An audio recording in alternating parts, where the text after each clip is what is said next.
It's keep your feet together, keep up with the target in front of you, and fill in all the available space. Thank you for touring with Kilimanjaro. When it comes to safaris, we go wild.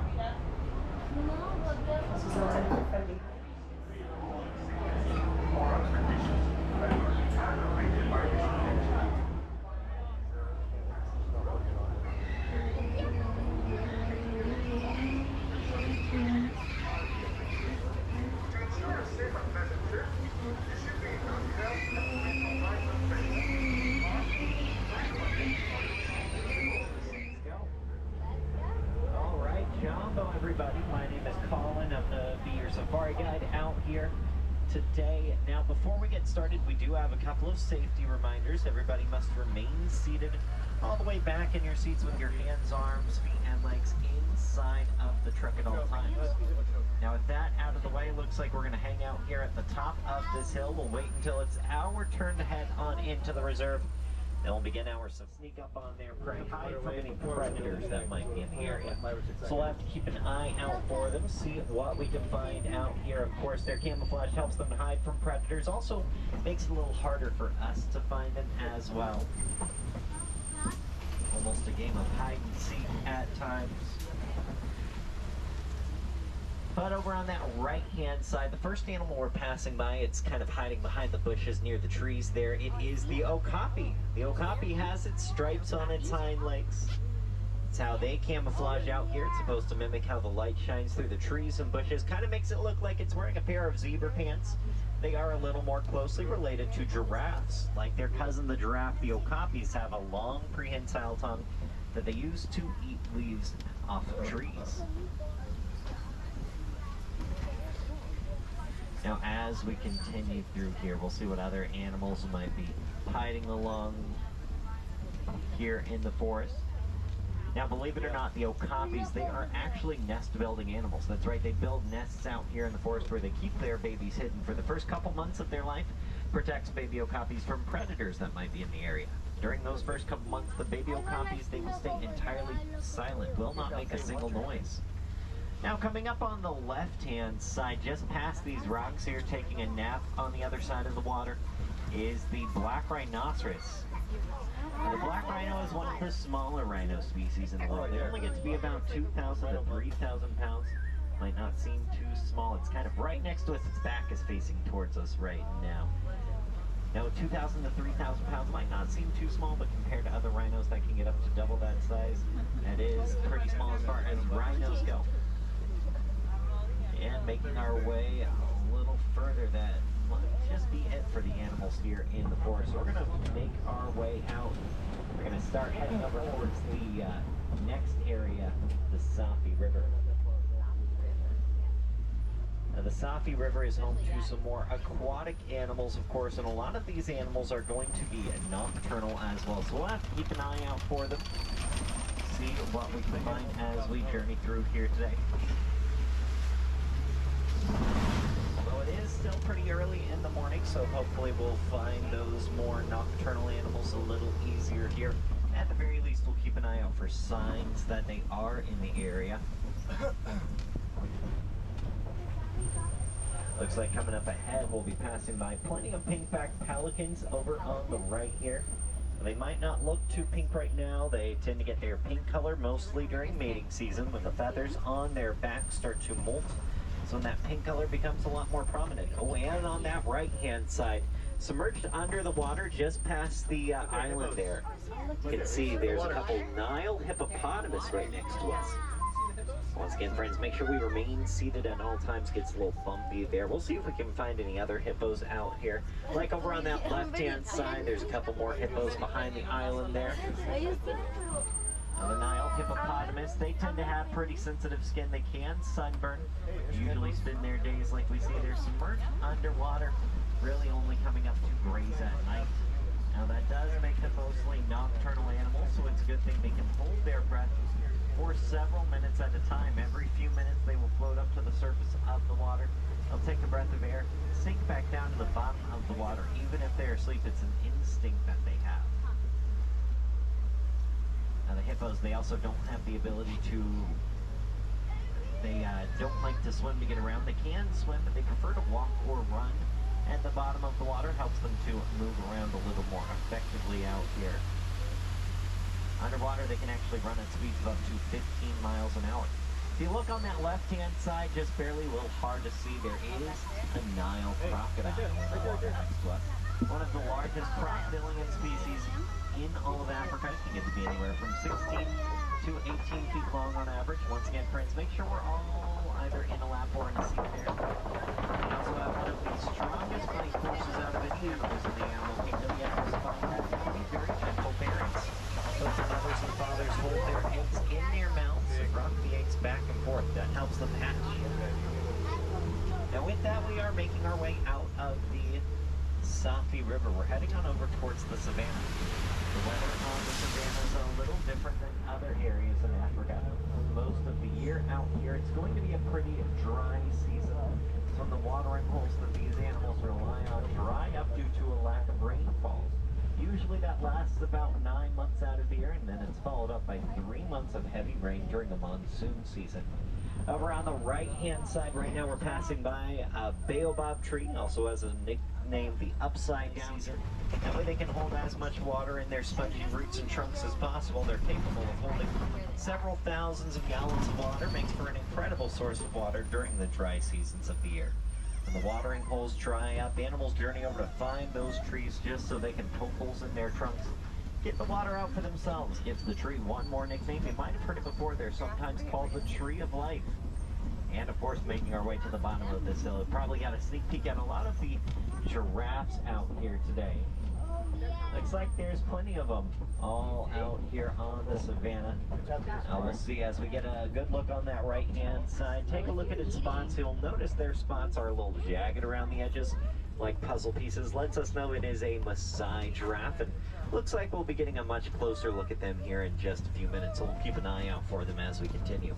Of course, a lot of the animals out here are going to be herbivores. There's a lot of plant-eating animals that call the savannah their home.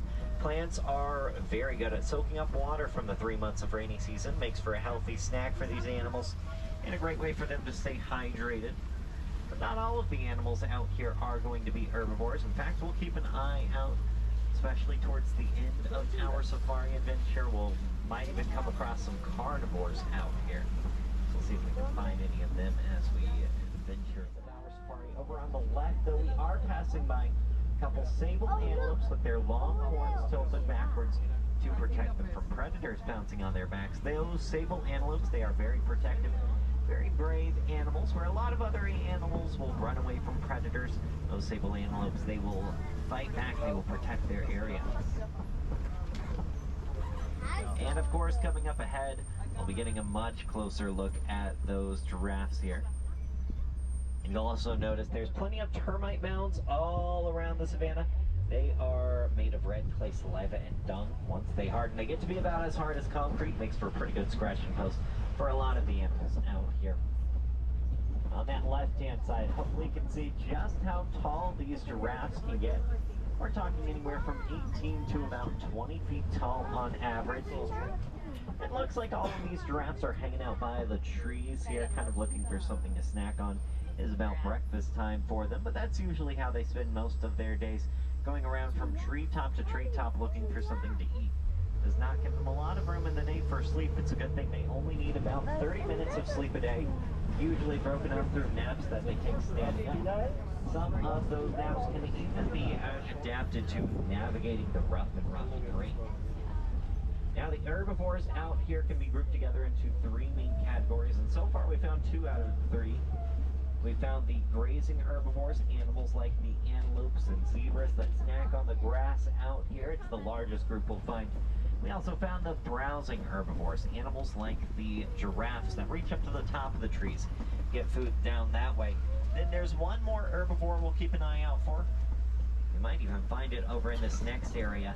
See, around the outskirts, there's a lot of knocked over rocks and trees. It's a good sign of bulldozing herbivores, animals that knock over entire trees to get a little easier access to food. So we'll keep an eye out for any bulldozing herbivores, any large protective animals that do require a lot of space out here. And looks like coming up ahead, keep your eyes on that right-hand side. We'll be passing by a bulldozing herbivore. That's right, there is an African elephant over on the right. Also looks like there's an animal on the left-hand side by the trees at the very front of the truck. There is a mandrill. It's one of the largest monkey species in the world, kind of hiding in those trees there.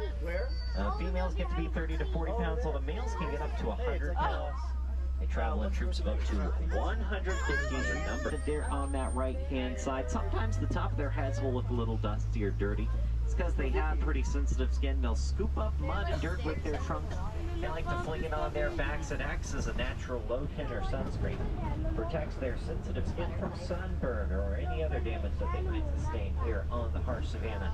They are very smart, very clever and resourceful animals, and they are matriarchal as well. It means that they are a female-dominated society, often led by the matriarch. It's the eldest, wisest female of the herd. She's the one who knows the best places to find food, water, and shelter.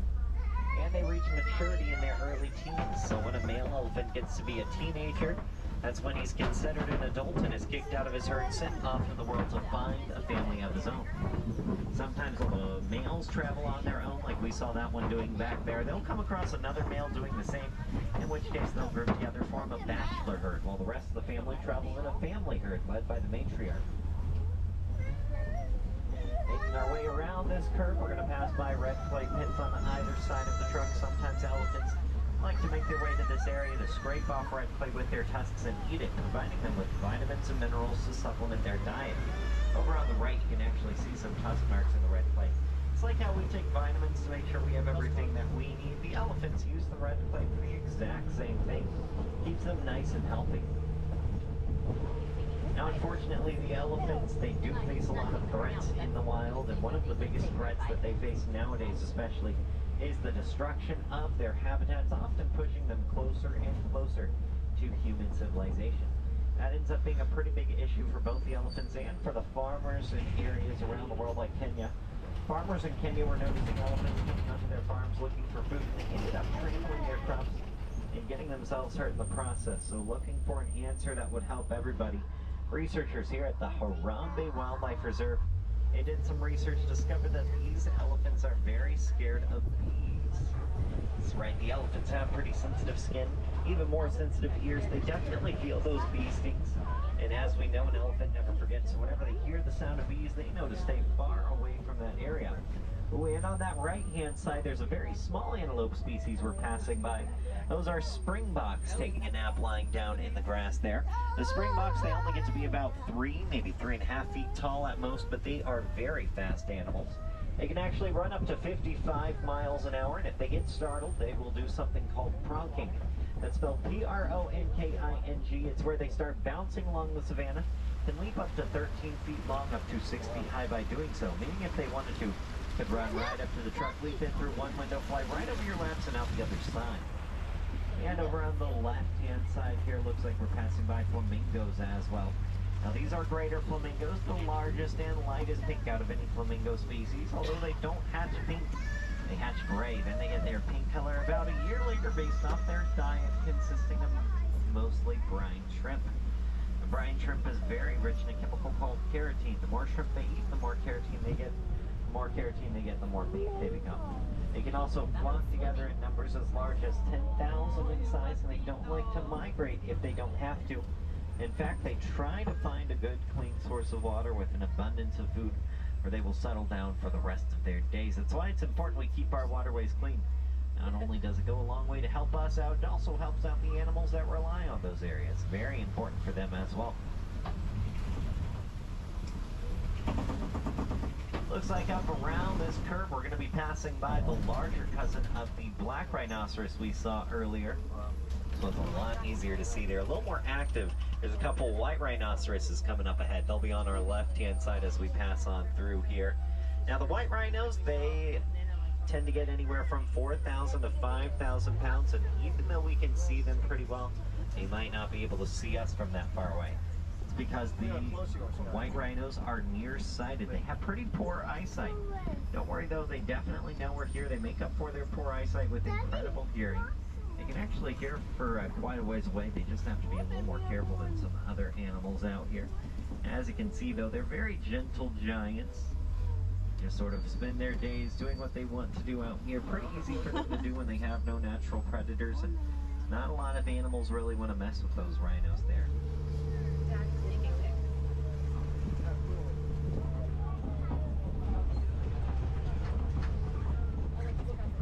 As we continue a little further here, we'll see what other animals might be hiding out here in this half of the savannah. There's some animals out here that use camouflage to hide from their prey before they use incredible speed to attack. It might be lying down there all the way up at the top of the hill in the shade of the tree. Very hard to see.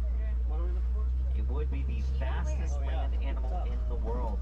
There should be some cheetahs on that left-hand side. Although the cheetahs, they can go from 0 to 60 miles an hour in about 3 seconds, reaching a top speed of 70 miles an hour. Although they can only hold those speeds for a few hundred feet before they need to rest up, save their energy. That's why their camouflage helps them to sneak up on their prey, use their speed more effectively. And as you can see there, their camouflage is really effective. Now, they also don't have the ability to roar. Instead, they make a chirping noise, kind of like what a house cat makes, and they are the largest cat that can purr, something that other big cats like lions and tigers cannot do. Up ahead, we're going to be passing by a rock formation called a kopie. It's this rock pile on the left-hand side. Might look a little familiar, might remind you of Pride Rock from The Lion King. Animals like lions will use rocks just like these ones to get a good look out on the horizon, see if they can find any prey in the area before they start hunting. Now, we'll keep an eye out, although the lions, they usually spend anywhere from 15 to 20 hours a day resting and sleeping, saving their energy for the nighttime. It tends to be when they're most active doing their hunting. We'll still see if there's any of them out here. We'll also see what other animals might be here, although this early in the morning might be a little too early to see any of the animals hanging out around here. They might still be trying to rest there. Although we'll definitely keep an ear out for any lions. The roar of an African lion can be heard from about 5 miles away out on the open savannah. Of course, the rocks and trees around here will muffle it a little, but definitely should be able to hear them from quite a ways away. Oh, and on that left-hand side there is a female lion, the lioness up there on those copies. Now, of course, the females are the ones who do the nighttime hunting, while the males, they will stay back and they will watch over the rest of the pride. Oh yeah, I see it. You want me to? I see it. Then I put my hat on this way. As we make our way a little further, of course, we're passing by some burrows over on the left, typically home to burrowing animals like warthogs, although the warthogs, if they are asleep, they might have their tusks facing outward, so keep an eye out for them. They'll shimmy their way in backwards so they can have their tusks facing out so they can protect their homes at a moment's notice. Well, they prefer to be a little more active later in the day, so we might not see them just quite yet. It looks like over on that right-hand side, we are passing by a cluster of ostrich eggs in the grass. These are the largest eggs out of any birds at about 3 pounds apiece, and they are so incredibly strong that a fully grown adult can stand on them all day. They will not break. Would not recommend doing that, though, because then you have to deal with an angry mama ostrich, and they can run up to 45 miles an hour. You probably have to deal with a few of them as well. They are, in fact, collective nesters, so they group their eggs together into one area to watch over them as a group. Up ahead, we're passing by the warden's post, where the warden has some Nigerian dwarf goats. These goats are very playful, very social animals. So you can probably tell they like to climb around on a lot of the equipment out here. Looks like a couple of them made their way onto the roof of the warden's post and the warden's truck itself there. Good thing they have a pretty good sense of balance. Well, over here, I do want to point out the yellow triangle box on that left-hand side, held up by a couple poles in front of the warden's post. Might be wondering what that box is. It's actually an example of a beehive, very similar to the ones that the farmers in Kenya would use to keep the elephants away from their farms. You see, when the farmers in Kenya got the research back that the elephants are scared of bees, they came up with a pretty creative solution to their problem. They would build those beehives and even attach tripwires to them, so So whenever the elephants got too close to the farms, they'd bump the tripwire, shaking the beehives. The elephants would hear the sound of the bees.